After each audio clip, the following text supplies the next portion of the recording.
Сәлем қыздар, қалдарыңыз қалай? Бүгінгі заказды мен сіздерге көрсеткім келіп отыр. Мына жерде женское счастье гүліне арнайы топырақ, және мына жерде доллар гүліне арнайы топырақ жасалынған, және мына жерде нейтральный топырақ. Декоративті листовты басқа да гүлдерге кете беретін топырақ. Мына жерде 10 литр, 5 литр, 5 литрдан. Қыздар, осылай әр гүлдеріңізге керекті өзіне арнайы топыраққа заказ берсеңіздер болады.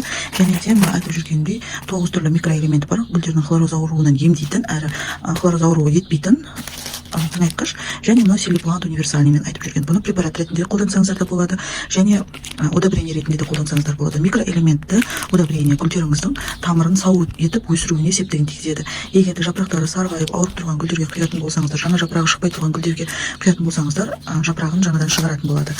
Мына жерде мынау искра таблетка, бұны білесіздер. Жаңадан топырағын ауыстырған гүлдерге бірге жоққа 2 таблеткасынан бұл таблетка қоятын болсаңыздар, ешқандай да зиянкестерді, жәндіктерді жолатпай тұратын болады.